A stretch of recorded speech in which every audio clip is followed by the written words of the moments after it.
მოგესალმებით ეთერშია გურიის ახალი ამბები, მე თამთა დოლიძე ვარ.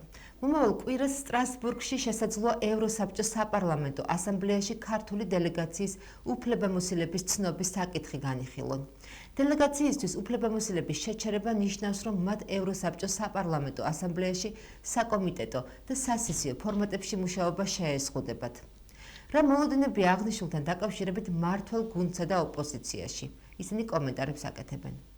არალეგიტიმური არჩევნების შედეგად დაკომპლექტებული პარლამენტიდან და მას არ აქვს უფლებამოსილება, რომ საქართველოს წარმოადგენდეს მაღალ ტრიბუნაზე, შესაბამისად მივესალმები ამ ძალისხმევას, რომ პოლიტიკურ ძალას, რომელმაც უზურპაცია მოახდინა ხელისუფლების, არ იყოს ნაცნობის საერთაშორისო დონეზე. კიდევ ერთი მაგალითია იმისა, რომ არც ერთი თავმოყვარე საერთაშორისო ინსტიტუცია ქართული ოცნების ლეგიტიმაციას არ ცნობს. იცით, რომ თითქმის 2 თვეა მიმდინარეობს ქვეყანაში პროტესტი, საქართველოში არჩევნები არ ჩატარებულა სამართლიანად, ასე ვთქვათ, თავისუფალი არჩევნები არ ყოფილა, შესაბამისად ხელისუფლება არ არის ლეგიტიმური და მის წარმომადგენლები ნებისმიერ საერთაშორისო ასპარეზზე არ წარმოადგენენ საქართველოს. ეს არის მთავარი мотиваცია, როცა ჩვენ საუბრობთ იმაზე, რომ საქართველოს სახელით არ აქვს უფლება ივანიშვილს და მის ბანდას წარმოადგენდეს ქვეყანას. ის მოლოდინი, რომ კონკრეტულად ევროსაბჭოს დელეგაციის ფორმატში მოხდება ამ საკითხების წამოჭრა, რა თქმა უნდა, ამის მოლოდინი ჩვენ გვაქვს, იმიტომ რომ არალეგიტიმური მთავრობა და პარლამენტი სრულიად არ ასახავს ქართველი ერის ნებას და მას არ შეუძლია ქართველი ერის სახელით ისაუბროს საერთაშორისო დონეზე. მომავალ კვირას, როდესაც სტრასბურგში გაიმართება ევროპის საბჭოს საპარლამენტო ასამბლეის ზამთრის სესია, იქნება მცდელობა იმისა, რომ საქართველოს ახლად არჩეული პარლამენტის დელეგაციას უფლებამოსილება შეუზღუდონ. ამასთან მიმართებაში ჩვენ რა თქმა უნდა კონკრეტულ ნაბიჯებს ვდგავთ. გვაქვს რა თქმა უნდა მოლაპარაკებები როგორც ევროპის საბჭოს საპარლამენტო ასამბლეის ხელმძღვანელობასთან, ასევე პოლიტიკურ ჯგუფებთან, კონკრეტული ქვეყნის დელეგაციებთან და ჩვენ ვართ განწყობილი იმისთვის, რომ საქართველოს გააგრძელოს აქტიური მონაწილეობა და არა მარტო მონაწილეობა, არამედ თავისი ჩართულობა და წვლილი შეტანა იმ პროცესებში, რაც ევროპის საბჭოს ღირებულებებთან არის დაკავშირებული. მე მინდა შეგახსენოთ, რომ წლების განმავლობაში, მათ შორის როდესაც მე ვიყავი ევროსაბჭოს საპარლამენტო ასამბლეაში ქართული დელეგაციის ხელმძღვანელი, ჩვენ ვაყენებდით ხოლმე რუსული დელეგაციის უფლებამოსილების არცნობის საკითხს სხვა ქვეყნებთან ერთად და მაშინ საპარლამენტო ასამბლეა არ იზიარებდა ხოლმე ჩვენს პოზიციას.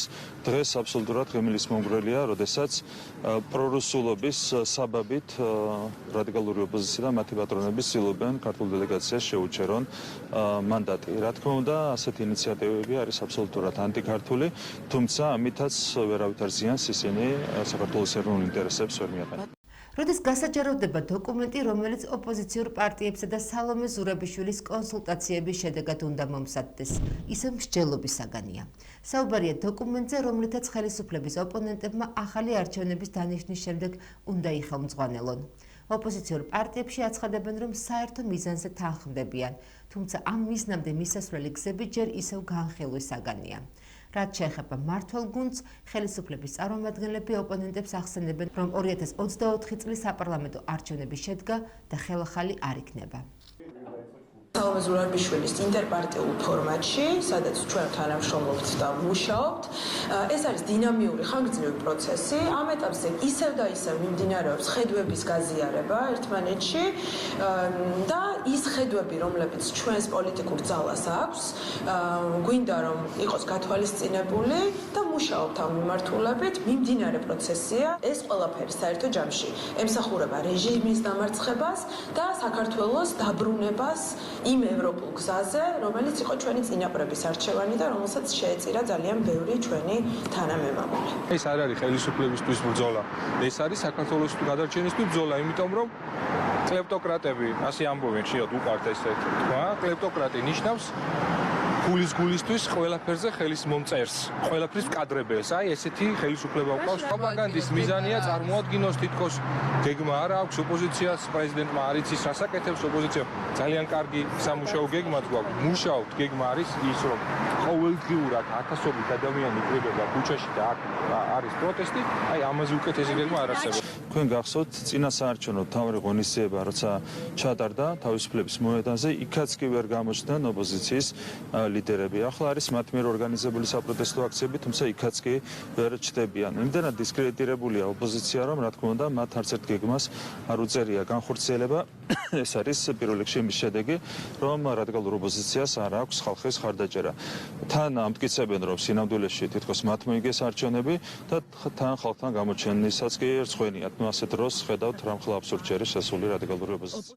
ოზურგეთის მუნიციპალიტეტის საკრებულოს ბიუროს ხდომაზე დეპუტატების მიერ მოვალეობების შესრულებასთან დაკავშირებული ხარჯების ანაზღაურების სრული ოდენობის განსაზღვრის თაობაზე იმსჯელეს. ასევე ბიუროზე გამოვიდა მუნიციპალიტეტის საკუთრებაში არსებული ქალაქ ოზურგეთის ადმინისტრაციულ ერთეულში მდებარე უძრავი ქონების სახელმწიფოსთვის გადაცემის შესახებ საკითხი. აგრეთვე ბიუროზე იმსჯელეს მუნიციპალიტეტის საკრებულოს თანამდებობის პირთა, საკრებულოს აპარატის პროფესიულ საჯარო მოხელეთა თანამდებობრივი სარგოების ოდენობის განსაზღვრისა და საკრებულოს აპარატის საშტატო ნუსხის დამტკიცების თაობაზე. ჩვენ ვაგრძელებთ ეთერს და ამჯერად ჩვენი გადაცემის სტუმარი გახლავთ ბესო ქათამაძე, ერთიანი ნაციონალური მოძრაობის წევრი და ოზურგეთის მუნიციპალიტეტის საკრებულოს დეპუტატი. მოგესალმები ბესო. ბესო, იქამდე ვიდრე სხვა მოვლენებს შევეხებით, ადგილობრივ თემებზეც რომ გავამახვილოთ ყურადღება, ეხლა მე მგონი ერთ-ერთი ახალი ამბავია ბოლოს ბიუროს ხდომაზე, როგორც გახდა ცნობილი, საკრებულოს დეპუტატებს და ასევე აპარატის თანამშრომლებს და სხვა არაერთ ადამიანს თანამდებობრივი სარგოები და ხელფასები ეზრდებათ. იმ ვითარებაში, რაც დღეს ქვეყანაში არის და თუნდაც რაც დღეს ოზურგეთში ხდება, რამდენად მიზანშეწონილად მიგაჩნია და იღებდით თუ არა, ანუ ესწრებოდით თუ არა ბიუროს, გქონდათ თუ არა რაიმე წინადადება და ასე შემდეგ, მოკლედ რა გითხრა ამ თემაზე. მოგესალმებით, მივესალმებით თქვენს მაყურებელს. სოლიდარული ვარ თქვენი კოლეგის მზია მაღლობელის მიმართ, რომელსაც რეჟიმი გაუგონორესი სასტიკით ასამართლებს და შიმშილობს მზია და რა ვიცი გამძლეობას უსურვებ. მე ასევე ყველა იმ დაშავებულ ჟურნალისტს და არაერთ აქტივისტს, რომელსაც ფიზიკურად გაუსწორდა პოლიცია და ეს რეჟიმი, მათ მიმართაც სოლიდარული ვარ და ყველა პოლიტიკმარი, ვინც დღეს რეჟიმის ტყვეობაშია, მალე თავისუფლებას უსურვებ.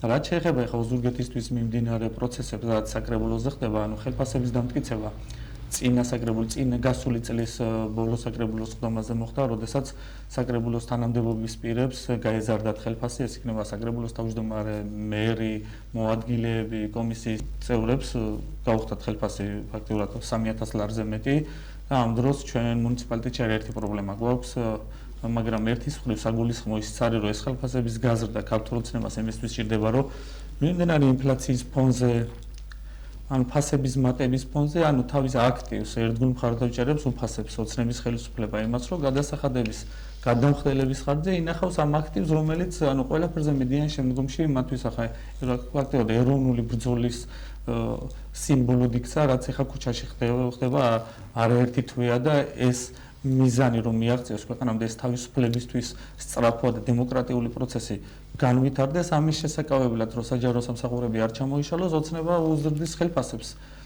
პრობლემების მოგვარების ნაცვლად მისი მთავარი საზრუნავი აღმოჩნდა წლის ბოლოს იყო ინფრასტრუქტურული პროექტები, წყალმომარაგების სისტემების მოგვარების ნაცვლად, ანუ ჩინოვნიკების ხელფასები გაზრდა, ვიზეც დგას დღეს რეჟიმი და ბიზნა ივანიშვილი კონკრეტულად და ეს მოცემული გვაქვს დღეს რაიონში და დღევანდელ კომისიის ხდომებზეც კიდევ ერთ საგულისხმო ფაქტია, რომ 10%-ით გაიზრდებათ ხელფასი, ანუ დეპუტატები ვინც ვართ, ანუ არჩეული ვინც კომისიის და ფრაქციის თავმჯდომარეები არიან, ის წევრები ანუ იღებენ, ანუ ხელფასი ადმინისტრაციული ხარჯიც, ანუ 10%-ით გაიზრდება და 937 თუ 40 ლარს შეადგენს მათი სარგოც მომდევნო თვიდან.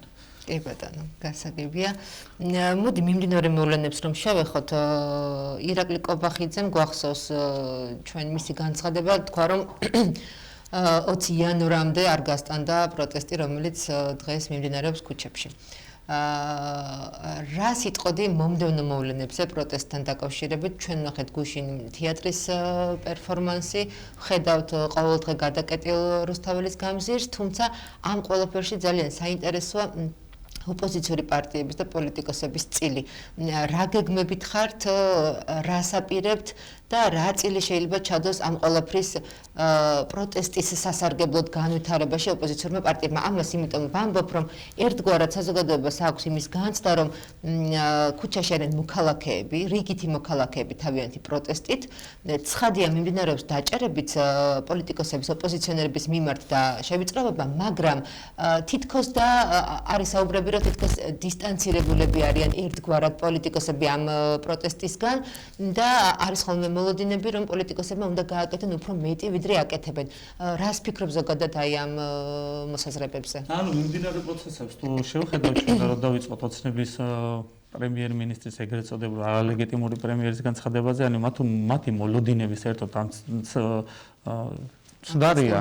აცდენილია რეალობას, იქიდან გამომდინარე, რომ მათი ხედვები, ანუ ის გამაგრებითი პროცესი, რაც შიდა აქტივს ამაგრებენ, რომ აი ახლა 23-მდე ტრამპი მოვა და ჩვენ მასთან დალაგებულები ვართ და პრობლემა არ იქნება და ეს პროტესტიც არ მიაღწევთ. ანუ ისინი ადამიანების გულწრფელი პროტესტიც კი ცდებიან. ანუ მათ ვერ წარმოუდგენიათ ადამიანი იდგეს სიცივეში, წვიმაში, ქუჩაში და თავისი ქვეყნის ეროვნულ ინტერესს იცავდეს, ეს მათთვის არის უცხო. იმიტომ რომ ისინი არიან ერთი კაცის, საიკონგე შეპესეს თანამშრომლები უნდა გადასვავს სათადარიგოს კანონზე, უნდა შემოიყვანს თამაში. ეს არის ამ ქვეყნის პრობლემა. აი პრობლემა, ზოგადად ბევრი პრობლემა აქვს ამ ქვეყანასთან. თავარი პრობლემა და გამოწვევა ამ ქვეყნის არის ის უსაფრთხოების ძალების და სტრუქტურების არა თანმიმდევრული ქმედებები და არა თანმიმდევრული წყობა, რასაც ამ ქვეყნის ინტერესებისთვის ატარებს. ჩვენ შეიძლება ფართოდ რო წარმოვიდგინოთ, არ არსებობს ძლიერი განვითარებული ქვეყნები, ამერიკის შეერთებული შტატები იქნება დიდი ბრიტანეთი თუ ნებისმიერი აი ძლიერი სახელმწიფო, მაგალითად ისრაელი, რაც ჩვენ შეგვიძლია რომ მაგდონის მოთამაშე გავხდეთ რეგიონალურ ჭრილში, მათთვის თავარი საყრდენი არის უსაფრთხოება. უსაფრთხოების სწორი აწყობილი სისტემა ნიშნავს უფრო მეტ ეკონომიკურ დაცულობას და მთელი ჯაჭვი განვითარებულ ქვეყნებში ასე არის მოწყობილი. ჩვენ შემთხვევაში უსაფრთხოება არის ბიძინა ივანიშვილი, პოლიციის შინაგან საქმეთა მინისტრი არის ბიძინა ივანიშვილი, აი ცეცხლის გახსნაზე მაგალითად იქ მომიტინგეებს როცა არბევენ ბიძინა ივანიშვილი გასცემს ბრძანებებს, ახლა ჩვენ შეიძლება ტელევიზიით ამას არავინ არ გვიყვება, მაგრამ გახარია შემთხვევაში ესე იყო და ფიზიკურადაც როდესაც გაუსწორდნენ, ცუდი ფაქტია.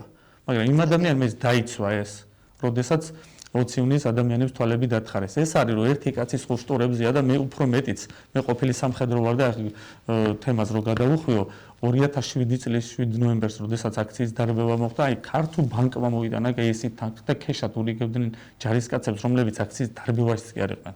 აი შემდეგაც როდესაც დაიძაბა სიტუაცია, რიყეზე ჩაჩემი ქვედანაყოფი რიყეზე იდგა რომ რამე დაზიანება და მანქანების დაწვა და რაღაცაები არ მოხდა, არეულობა რო არ მოხდარიყო და ამ ჩვენ მოიტანა და 700 ლარებს ჩუქნიდა. აი მე არ ამიღია ხელმოწერითაც დაფიქსირებული მაქვს და შეუძლიათ ქართულ ბანკმა ამოიღოს ეს ყველაფერი და ჩემო არაერთმა მეგობარმა, მაგრამ ეს არის რომ მან თვითონ ძალაუფლებით ამ სისასტიკით სულდგმლობს, ის არ არის დემოკრატი პიროვნება. ჩვეულებრივი რუსი კრიმინალი კგბ-შნიკია და დიდი ალბათობით კგბ-ს გენერალი შეიძლება აღმოჩნდეს საბოლოო ჯამში, როდესაც ეს პროცესები გადაივლის, ის არ არის დემოკრატი. აი მისი თანხების და ფინანსური რესურსების დაცვაზე ორიენტირებული და მან თავის ინტერვიუშიც კარგად თქვა, რომ როდესაც ჩემი თანხები მადარდებს და ჩემი ფინანსებიო და ეს არ არის ეროვნული კაცი.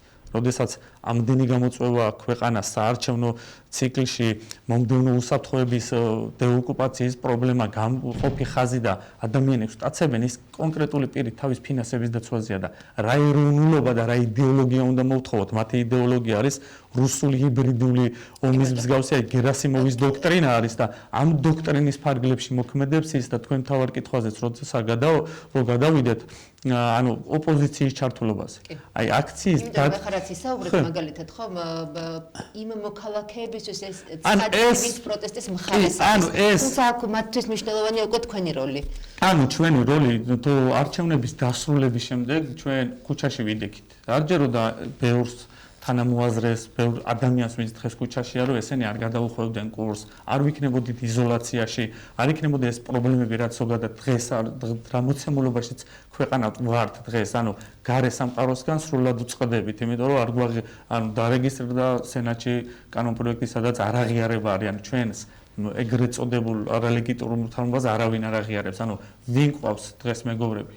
ანუ ადამიანები, რომლებიც საკუთარი ქვეყანაში არიან რეჟიმები, მაგალითად თუ ავტოკრატიული რეჟიმი, მაგალითად ალიევის სახით და ესეთი აი ფიცო, ირანი, აი გაუგონარი ამბები გჭირს რუსეთი და ბელარუსი, ანუ ამ ადამიანების იმედად თუ ართ. ეს არის კატასტროფა და როდესაც მოსახლეობა ნიჰილიზმშია, ანუ ეს არის პროპაგანდის. ანუ მათი ნაწილია, რასაც გვთავაზობთ და ჩვენ უნდა გავიაზროთ ახლა სტუდენტებმა და ახალმა თაობამ ამ პროპაგანდასთან ბრძოლის მეთოდები და იდეოლოგია იცის და მეტნაკლებად გაწაფულები არიან ამაში და ოპოზიციის ჩართულობაზე, რომ ანუ ოპოზიციის ჩართულობაზე რომ ვისაუბროთ, ჩვენ გავართ ქუჩაში არჩევნების შემდეგ. ყოველდღიურად აი ამ წუთასაც ახლა სასამართლოები მიდის ბათუმის ჩვენი პარტიის თავმჯდომარის აჭარის ორგანიზაციის ლიდერის ელგუჯა ბაგრატიონის, გოგიტა სოლომონიძეს, არაერთი აქტივისტის. ანუ ყოველ დღე ვდგავართ ადამიანებთან ერთად ქუჩაში. ანუ მეტი ჩართულობა ხედავს რომ თქვენ აქციებზე დგახართ, მაგრამ იმაში დამეთანხმეთ რომ ადამიანები თქვენი ამომრჩეველი კიდევ უფრო მეც ითხოვს თქვენგან, ვიდრე დავუშვათ სხვა მოქალაქეების მსგავსად ქუჩაში დგახართ და ნამდვილად ვაღიარებთ რომ არაერთი თქვენგანი დაშავდა აი ამ აქციების დროს, არა მარტო ფიზიკურად, ფსიქოლოგიურად და ასე შემდეგ. ასევე აქ არის საინტერესო ერთი საკითხი. ქართული ოცნება წინასაარჩევნო პერიოდში და ახლაც დღემდე ამბობს, რომ თუ ჩვენ არ ვიქნებით ხელისუფლებაში, მაშინ მოვლენ ოპოზიციონერი პარტიები და ჩვენს ქვეყანაში დაიწყება ომი. ფაქტიურად მათი წინასაარჩევნო კამპანია იყო დაფუძნებული აი ამ შიშზე, რომელიც ინერგებოდა, ასე რომ ვთქვათ, მათ ამომრჩეველში. თუმცა არაერთ ადამიანს დააკლდა არგუმენტები თქვენი მხრიდან, გასაგებია რომ ოპოზიციას უნდა ევროკავშირი, დასავლეთთან მჭიდრო ინტეგრაცია და ამაში ყველა გეთანხმებათ ცხადია, მაგრამ რას აკეთებთ და რას გააკეთებთ რუსეთთან მიმართებაში, ანუ ომის საფრთხის აცილების კონტექსტში რას ეტყოდეთ მაყურებელს, რომელსაც უნდა ევროპა მოსწონს ოპოზიციური პარტიები, პოპულარული ენით რო ვთქვათ, მაგრამ ეშინია რუსეთის. გეთანხმები ეს საფრთხეები სრულიად რეალურია და ოცნების ხელისუფლების პირობებშიც არ არის ეს გამორიცხული, ჩვენ თუ მოწყვლადები ვიქნებით, უფრო ადვილად ჩვენი უსაფრთხოების სისტემები თუ იქნება ესეთი აი ერთ პირზე დამოკიდებული, უფრო მეტია და ომის დიდი საფრთხეა ვიდრე იმ პირობებში, რომ ჩვენ გვყავდეს ნატოს მოკავშირეობა, ანუ ამერიკის შეერთებულ შტატებთან სტრატეგიული პარტნიორობა, ჩვენ დასავლელი მეგობრებით კიდევ უფრო მეტად გაუჭირდება რუსეთს ჩვენთან ომის წამოწყება ვიდრე იმ მოცემულობაში, როდესაც მარტო და იზოლაციაში ვიქნებით, აი წამომშველებელიც არავინ არ გვეყოლება და ჩვენ რუსეთისთვის ყოველთვის სტრატეგიული სამიზნე ვართ, ჩვენ ამ ჭრილში უნდა შევხედოთ ამ ყველაფერს, რომ რუსეთისთვის ვართ მთავარი გასაღები კავკასიის სამართავად. ანუ მთავარი გასაღები ვართ ახლო აღმოსავლეთზე მისი კონტროლის და მოქმედებებისთვის. ამიტომ ჩვენ არ უნდა შევხედოთ რაღაც მცირე ლოკაციურ რაღაც ერთ პატარა მონაკვეთად, რომ აი ჩვენ დაგვიპყრობენ. ჩვენ ვართ დიდი გასაღები და დიდი გზა ვართ ევროპასა და აზიასა და დასავლეთ შორის. ამიტომ ჩვენი თავი უფრო ფართო და უფრო დიდად უნდა წარმოვიდგინოთ და უფრო მეტი ნაბიჯები უნდა გადავდგათ უსაფრთხოების თვალსაზრისით, მაგრამ ეს უსაფრთხოება არ მოიცავს იმას, რომ ჩვენ არ ვითამამშრომლოთ ევროკავშირთან, არ ვისწრაფოთ ნატოსკენ, რომ მეტი დაცულობა და მეტი ჩართულობით ჩვენ ვიყოთ უფრო მეტი დაცულობა და მოსახლეობას მესმის ჩვენ გქონდა შეცდომები გარკვეულწილად იმის, რომ არ დავარწმუნეთ, აი ჩვენ რომ ვამბობდით, რომ მაგალითად ჩვენ გვისაუბრია პარტიულ აქტივთანაც, რომ აი ომი რა სისულელეა, ხა ომი ვის უნდა, მე ყოფილი სამხედრო ვარ 2008 წლის ომის მონაწილე და არასდროს არ გამიხარდება, რომ ჩემო ოჯახმა რაც გადაიტანა, ჩემი ჩართულობით ის ნერვიულობა თუ რავი 1000 უძილო ღამეები ის ვინმეს ოჯახს ან მთელ ქვეყანას რო გადაიტანოს, ეს არის წარმოუდგენელი და არასდროს არ ვიქნები ამის მომხრე. და ქართული ოცნება, ანუ ადამიანები, ვინც ომზე მშვიდობაზე გველაპარაკებიან, ანუ ჩვენ რაღაცა ტრადიციული სადღეგრძელოების ის გვაქვს რა წება გვაქვს საარჩევნოთ, აი დედა ეკლესია და 2020 წლის დავით გარეჯი საქართველოს. ეხლა მშვიდობის სადღეგრძელო შემოგთავაზეს. მომდევნო წელში ალბათ ოჯახი იქნება და ასე რა ვიცი, რეგიონალურში და ეს არ დაილევა, იმიტომ რომ ჩვენი სუფრა ეს ტრადიცია თამადური ფართო არის და შეიძლება ამ მხრივ ქართულ მოუცნებამ მომდევნო არჩევნებზე სულ სხვა ლოზუნგით დაგვიწყოს საუბარი, მაგრამ ოპოზიციისთვის მნიშვნელოვანია რომ ადამიანებს ბევრი ვესაუბროთ და დავარწმუნოთ, მაგრამ ამაში ჩვენი რესურსი არის მწირე.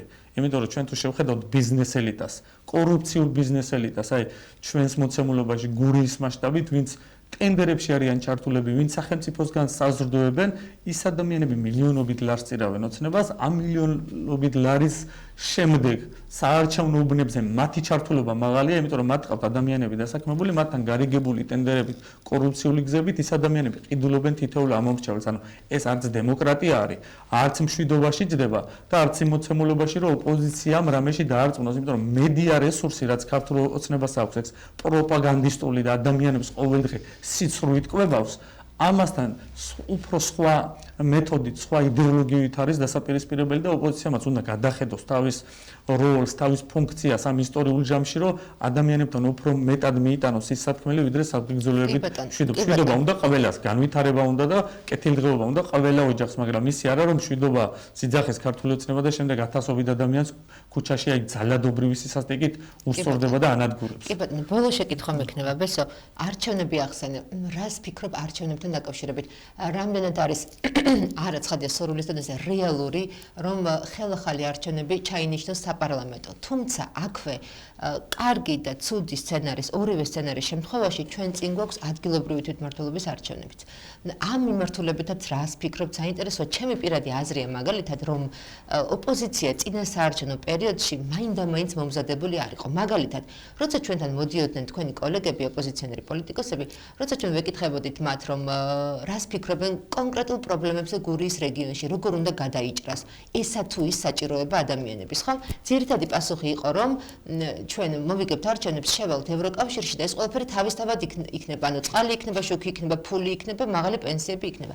ცხადია, ეს არის ყველა ჩვენგანი სურვილი, თუმცა კონკრეტული ხედვა სამწუხაროდ მოსახლეობის ნაწილმა ვერ დაინახა, გარდა იმისა, რომ ევროკავშირში შევალთ, რაც რა თქმა უნდა ყველა ჩვენგანი სურვილია და უცებ ყველაფერი მოგვარდება. ამ მიმართულებით თუ ხედავთ შეცდომებს, რომ უფრო მეტი სალაპარაკოა ხალხთან, უფრო მეტად არგუმენტირებულად და რას ფიქრობთ აი ამ ჩემს ორ შეკითხვაზე, ახალ-ახალი არჩევნების პერსპექტივაზე და შემდეგ უკვე ამ ადგილობრივი თვითმმართველობის არჩევნებს. ანუ მესმის, როდესაც არაცენტრალიზირებული მმართველობა გვაქვს და ჩვენ არ ვართ ანუ რეგიონში დამოუკიდებელი, აი მერიც ვერ ატარებს დამოუკიდებელი პოლიტიკას, ეს დეცენტრალიზება უნდა მოხდეს და ადგილობრივი პრობლემების გადაწყვეტა ადგილზე უნდა მოხერხდეს ყველა კომპონენტში, ყველა იმ საჭიროებისამებრ უნდა გადანაწილდეს ბიუჯეტი. დღეს ჩვენ გვაქვს მოცემულობა, შეიძლება წინა ხელისუფლებასაც ესე იყო და ეს მანკიერება რაც იყო, უფრო მეტად გაღმავდა და დაჭაობდა. უნდა მოხდეს დეცენტრალიზება.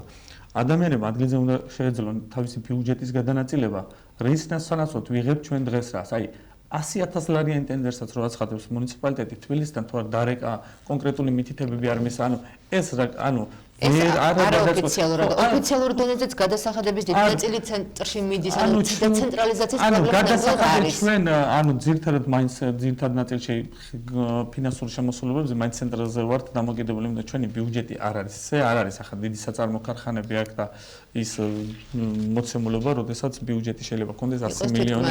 ხო, არა, ვერ იქნება თითქმარი, მაგრამ ის გადასახადები რაც არის მუნიციპალურ დონეზე დიდი ნაწილი უნდა დარჩეს, ახლა მაგალითად 30-60 თუ ეს დისბალანსი უნდა აღმოიფხვრას და უნდა დარჩეს 70 აქ და 30 ცენტრალურ ბიუჯეტში შეიძლება. ანუ რეგიონებზე მუნიციპალიტეტების დამოუკიდებლობა არის უმნიშვნელოვანესი, რაც ადგილზე ადგილობრივმა თემებმა შეძლოს არა ზემოდან ზარებით ვის რა მოსწონს იქ ფაქტიურად ისეთი მოცემულობა არის, როდესაც მათ არც ესმით პრობლემის არსი და არც წარმოუდგენიათ სად არის. აი ჩავარდნილი არაერთი პროექტი, აი დღეს საკრებულოზე კომისიის თომაზე როდესაც ვიყავი 2024 წელს უნდა დასრულებულიყო ნასაკირალეს წყლის სათავე სისტემა 700,000 ლარზე მეტია. აი მიტოვებულია, არ შესრულებულა, არავის მომკითხავი არ არის ამის, რომ რატო არ სრულდება. აი მაგალითად პალადა, რომელიც რეგიონებში ყველა ტენდერს იგებს და მათი ფაქტობრივად ხარდამჭერი და ფინანსური ბეღელია, მოგებული აქვს დუაბზოს ნასაკირალამდე ცენტრალური გზა, ორი ვადა ქონდა, უნდა ჩაებარებინა გზა და დღესაც სამუშაოები ამ წუთასაც არ მიმდინარეობს. ანუ ეს პრობლემებია რეგიონალურ დონეზე, სადაც ჩვენ შეიძლება აქტიურად ვესაუბროთ და უთხრათ ადამიანებს მათი შემოსავლობების ადმინის დაყენებული საჯარიმო კამერები მილიონობით ლარი შედის, აი ციცინათელასთან არის ერთი კამერა, როდესაც იქ ცენტრალური გზა იყო 8 თვეში 770,000 ლარი დააჯარიმეს ჩვენი მოქალაქეები მხოლოდ სისწრაფის გადაჭარბებაზე. აი ურეკის მიმართულებით არაერთი ჯარიმა იწერება და 100,000 ლარის ჯარიმი დება და ამით ივსება ზოგიერთი დიდი ნაწილად ჩვენი ბიუჯეტი და რაც გვაქვს ქონებები ამის გაყიდვით. სხვა შემოსავლობები ძირითადი მოსაკრებელი არ გამოირჩევით სამწუხაროდ და რაც ამ მიმართულებით უფრო კმედითი ნაბიჯებია რომ მოსახლეობა ადგილზე დასაქმდეს და აი მაგალითად ჩიდა მიგრაცია როდესაც გვაქვს ბათუმის და თბილისთან მიმართებაში ეს დისბალანსი ამოправთ რომ ადამიანებისთვის რაღაც სარჩო აქ გაჩნდეს ამ მიმართულებით არის და როდესაც ჩვენ არ გვაქვს თავისუფალი არჩევნები როდესაც ანუ კრიმინალები გვიტარებენ არჩევნებს, აი კრიმინალი და პოლიცია შეიარაღებული ერთად როდესაც დგას უბანზე რა თავისუფალ არჩევნებზე შეიძლება ვისაუბროთ. როდესაც სასულიერო პირები და ჩვენ ფართო ასპექტში თუ გავიმხილავთ ამ თემას, ანუ რეგიონალურ ჩართულობასაც თუ დავამატებთ, კონკრეტულ დასმულ კითხვამდე მივიდეთ, აი თურქეთის, აზერბაიჯანის ჩართულობა, აი რუსეთის მესმის რომ მათ სხვანაირი ხედვები აქვს და სხვა დამოკიდებულება აქვს ჩვენთან, რომ ჩვენი მიტაცება უნდა და მათი გაგებე თუ FSB სრულად ჩართულია მათთან აფილირებული ბიზნეს წრეების დახმარებით, მაგრამ აი წარმოვიდგინოთ მეგობარი ჩვენი სტრატეგიული მეზობელი აზერბაიჯანი, რომლის სეიმის მეჯლისის წარმომადგენლები, მათი პარლამენტარები აზერბაიჯანულ თემში ქართველები ვერ ვატარებთ არჩევნებს. გვიტარებს მათი პარლამენტარები და რა შედეგიც უნდა ეს არის კატასტროფა. უსაფრთხოების სისტემისთვის არის და უდიდესი გამოწვევა არის ქვეყნისთვის, რომ აზერბაიჯანის სეიმის მეჯლისის თავმჯდომარე და დეპუტატები გვიტარებენ აზერბაიჯანულ თემში არჩევნებს და ჩვენ დიდწილად ჩარევასაც ვერ ვახორციელებთ და რაც უნდათ იმ პროცენტს დებენ.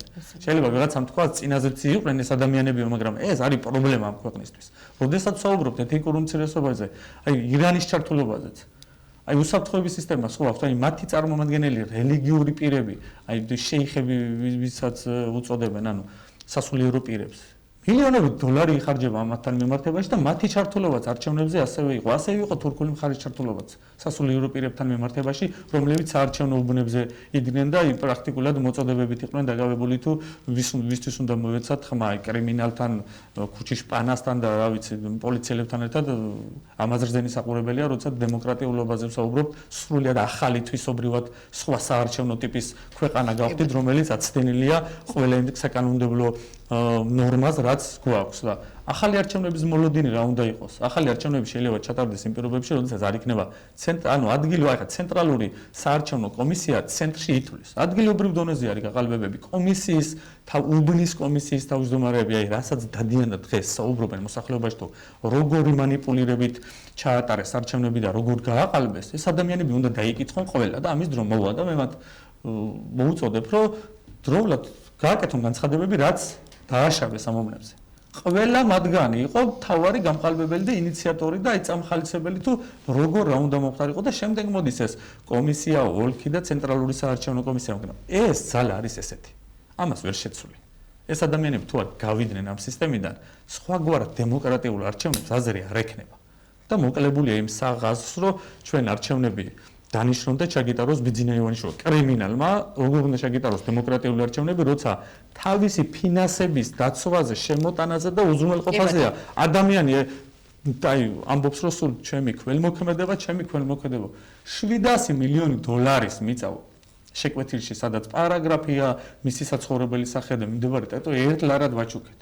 ასე ვაჩუქეთ თავის სოფელში თბილისში, სოლოლაკში და არა ერთი მიწა მილიარდობით ლარის და დოლარის შემადგენელი ნაწილია და ეს ადამიანი ამას გვაყვედრის ყოველ დღე და ეს მიწა რო წაიღო და ესე რომ ეს ამ ქონებებით რო სულდგმულობს გუში ბაჩიაშვილს თავის ფინანსების გამკარგავს მილიარდ დოლარს ედავება კაცი და ეს არის ალბათ ჩვენ როცა ვსაუბრობთ 6-7 მილიარდი ალბათ 200 მილიარდ ლარამდეც აქ და ის სად ვის რას ედავება კაცმა არ იცის და ამის თამაშის ნაწილია პრემიერი აი განცხადება არ იწყება სოციალურად დაუცველებზე ინფრასტრუქტურაზე რომელიც ეხ გაჩერდა გურიაში ავტობანი ურეკი სუბსის მიმართულებით სამ კვირაზე მეტია გაჩერებულია მუშა პერსონალი დაითხოვეს ამაზე არ საუბრობენ ეს პირები აი უმუშევრობა რო არ და ქვეყნა ხალხი გარბის ამაზე ბიზნესში ფინანს აი ჩვენ ყავს ეგრეთ წოდებული პრემიერ-მინისტრი რომელიც აი ადვოკატად გვევლინება მისი ყოველდღიური განცხადება არჩევნებთან დაკავშირებით რას ფიქრობ ჩაინიშნება თუ არა ხელახალი არჩევნები აი ამას რო პასუხო და დავასრულოთ ამ ეტაპისთვის ანუ ჩვენი მთავარი მიზანი და არაერთი დღეა ადამიანები და მე მადლობას ვეუბნები მათი გამძლეობისთვის და ბრძოლისთვის რომელიც ქუჩაში დგანან მთავარი მოთხოვნა არის დემოკრატიული სტანდარტების და დემოკრატიული პრინციპების ლერსებზე დაბრუნება ამ ქვეყნის და ამის მთავარი ნიშანი და ის არის მოთხოვნა რომ ჩატარდეს არჩევნები. ჩატარდეს არა ამ ცენტრალური საარჩევნო კომისიით, გადახალისხებული დამოუკიდებელი ევროკავშირი.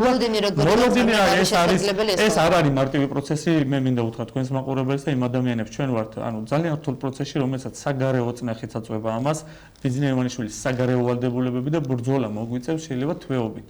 და უნდა გაუძლოთ ამ პროცესს, იმიტომ რომ ეს ქვეყანა ბევრად უფრო მეც იმსახურებს და ბევრად კარგ მომავალს იმსახურებს და ასეც იქნება მომავალში, უბრალოდ ეს რაღაც მოჯადოებული წრეთო სახადი, რაც დაგვეკისრა ბიზნეს ივანიშვილის სახით, უნდა მოგვიშოროთ როგორც შავი ჭირი და დავამთავროთ ამ ქვეყანაში ეს რაღაც მიკერძოება, ავტოკრატიული რეჟიმები და სხვა დანარჩენი ისე ერთად რომ რაღაც დემოკრატიული პრინციპებზე შევთანხმდეთ. არ უნდა ეხარ ადამიანებს უნდა წახვიდეს სახში და ამაში კატასტროფას და ქვეყნის გრევას არ უნდა მოასწავებდეს საკუთარი თავისთვის. ეს არის პრინციპი. აი, ძველი ათენიდანაც ერთი წლით ირჩევდნენ ქალაქის მართლს და ოლიგარქები იქაც აგდებდნენ ამ მართლს და მე მოსახლეობა უპირისპირდებოდა. აი, 2000 წლის წინ იყო ეს პრინციპები, როცა ოლიგარქებს ჰქონდათ სულ სამიზნე რომ ქვეყნის მმართველები ყოფილიყვნენ. ამიტომ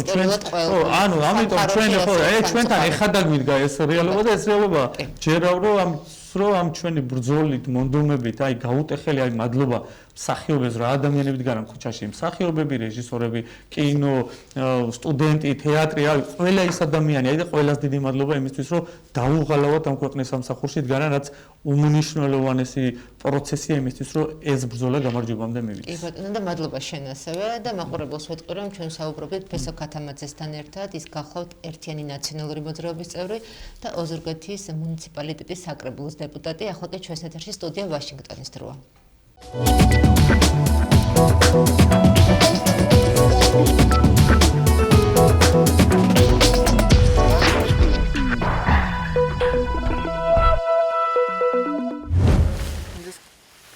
რიჩარდ და ბუშრა მაუზერები დაბრუნდნენ იმის სანახავად, რაც ჯერ კიდევ 2 კვირის წინ მათი მშვენიერი სახლი იყო ლოს-ანჯელესის გარეუბან ალტადენაში, სადაც 25 წელი იცხოვრეს.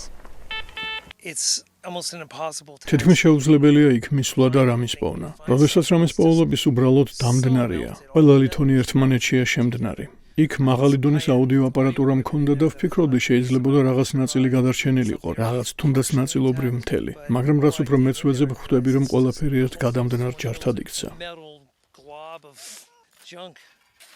მაუზერები ადგილობრივ სასტუმროში გაჩერდნენ, იმედოვნებენ რომ დაზღვევა სახლის ხელახლა აშენებაში დაეხმარება. ახლა უბრალოდ გაურკვევლობაში ვცხოვრობთ, უბრალოდ ჩვენი დანაკარგის გააზრებას ვცდილობთ, რადგან ჯერ კიდევ შოკში ვართ და ვერ ვიჯერებთ. ყოველ დილით იღვიძებ და ფიქრობ, იქნება სიზმარი იყო, ახლა სახლში დავბრუნდები, მაგრამ მე აქ მოდიხარ და რეალობას ხედავ. ცეცხლი ალტადენაში ხოზე ველასკესის სახლამდე არ მივიდა, ამიტომ მან და მისმა ოჯახმა მეზობლებისთვის შემოწირულობის შეგროვება დაიწყეს. ის ამბობს, რომ ბოლო 12 დღეში დახმარების მისაღებად სულ ცოტა 400 ადამიანმა მიაკითხა და აქვთ შეგრძნება, რომ ისინი მიტოვებულები არიან. თავრობისგან დიდი დახმარება ისედაც არ გვინახავს. მხოლოდ თემის წევრები ეხმარებოდნენ ერთმანეთს. მერი ჩვენთან არ მოსულა. სულ არაფერი მოხდა. გვაქვს შეგრძნება, რომ ამ ვითარებაში მიტოვებული ვართ. ეს ყველაფერი მხოლოდ თემისგანაა. ლოს-ანჯელესის მერი კარენ ბასი წყნარი ოკეანის პალისეიდის ზოგიერთ ადგილს ეწვია, როგორც ინსტაგრამის ამ შეტყობინებაში ჩანს, მისი შენიშვნით, რაც შეგვიძლია ყველაფერს გავაკეთებთ, რათა ხელახლა ავაშენოთ და ლოს-ანჯელესელები შინ დავაბრუნოთ. პრეზიდენტმა დონალდ ტრამპმა თავის საინაუგურაციო მიმართვაში ხანძარზე ადგილობრივი ხელისუფლების რეაქცია გააკრიტიკა და თქვა, რომ ლოს-ანჯელესის ხანძრები ჯერ კიდევ მძვინვარებდა დაცვის თუმდაც სიმბოლური მინიშნების გარეშე. კალიფორნიის გუბერნატორ გევინ ნიუსომის ვებგვერდი ამბობს, რომ შტატის ლიდერმა ცეცხლთან საბრძოლველად რამდენიმე ზომას მიმართა, მათ შორის იყო ბრძანება მეხანძრეების სამხრეთ კალიფორნიის სტრატეგიულ ადგილებში ხანძრებამდე წინასწარ განელაგებინათ და საგანგებო ვითარების საპასუხოდ 16,000-ზე მეტი მეხანძრე და სხვა პერსონალი გამოეყვანათ. ამ დროს ახალი ჰიუზის ხანძარი 4 შაბათს ლოს-ანჯელესის ჩრდილოეთით მთებში დაიწყო. სწრაფად გაიზარდა და 31,000 ადამიანის ევაკუაცია გახდა საჭირო. შესაძლოა სამხრეთ კალიფორნიაში მისთვის ასე საჭირო წვიმა მალე მოვიდეს, რომელსაც ტყის ხანძრების ჩაქრობა შეეძლება, მაგრამ ამასთან ერთვის პოტენციურად ტოქსიკური ფერფლის ნიადაგში და წყალში ჩარეცხვის შიში.